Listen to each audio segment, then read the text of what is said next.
Tatay, taas yung uli, kanan yung kamay.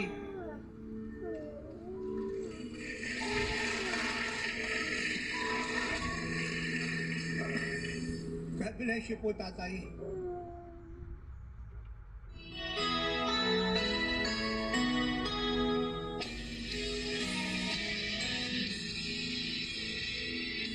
Sa pinagpalang araw po sa ating lahat, narito po ang babae ng Diyos, ang propetisa ng Diyos, Elena Gacarillo, na kung saan nag-aanyaya sa inyong lahat sa gaganaping anibersaryo ng Mission of Love, Love in Action, na kung saan 16 na taon na po ito na nagpapadama ng pag-ibig, pagmamahal sa ating kapwa.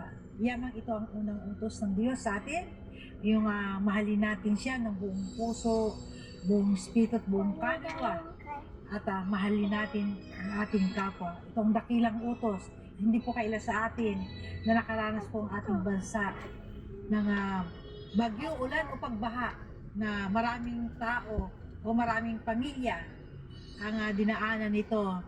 Ito po ang pagkakataon sa pamamagitan po ng anibersaryo ito, makapagpadama tayo ng pag-ibig at pagmamahal sa ating kapwa.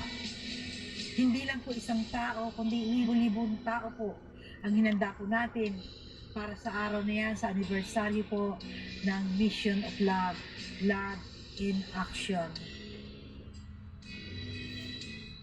Kaya kayo po aming inaanyayahan na dumalo kung ikaw ay may sakit at karamdaman at ikaw ay nangangailangan ng biyaya. Praise the Lord! Dumalo ka at ikaw ay mapagpala. Hindi ka lang gagaling, kundi mapagpala ka dahil sa oras at araw na yan, kami po'y mamamahagi ng biyaya na galing po sa Diyos, pamagitan niya po ng buong Jesus is Our Shield Worldwide Ministries. Kaya naman po, hindi lang po yung anibersaryo po natin na magdaraos po tayo sa ating 16 na taon, kundi kasabay po niyan ay tayo mamamahagi po ng biyaya. At ako rin po nananawagan sa lahat ng nagmamahal sa bawat nangangailangan ng pag-ibig, pagmamahal, ng biyaya. Kayo po ay makiisa, makibahagi, hindi lang po sa pananalangin, hindi lang sa pag-aayuno, hindi lang po sa mga bagay, kundi maging sa biyaya upang mas marami po ang ating mabigyan ng tulong at mapagpadama tayo ng pag-ibig at pagmamahal sa ating kapwa. Kaya maraming salamat po sa inyong pagtugon, sa inyong pag-ibig, sa inyong pagmamahal sa Diyos at sa ating kapwa. Pagpalain po kayo ng ating Panginoon Jesucristo, na ating tagapagligtas, na ating balutit kalasan at patuloy na gumagawa ng dakilang himala. God bless you.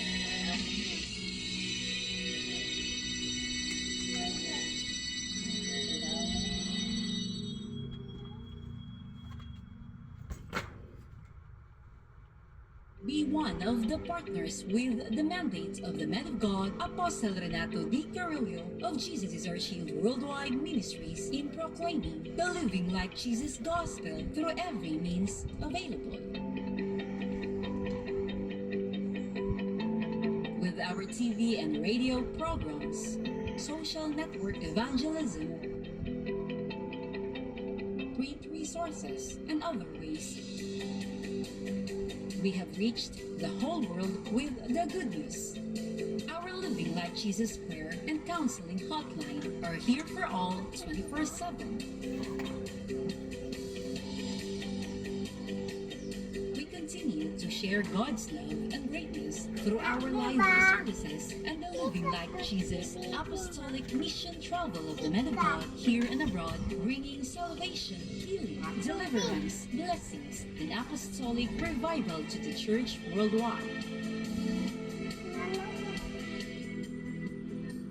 We also offer hope to the victims of calamity, tragedy, and pandemic, and those who are in need through Mission of Love, Love in Action.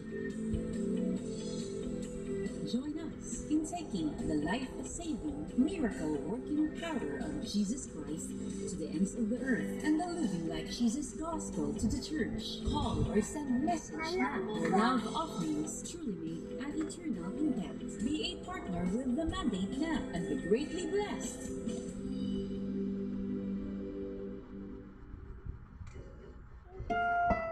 This program is rated PG. It contains themes and scenes which may not be suitable for very young audiences. Parental guidance is advised.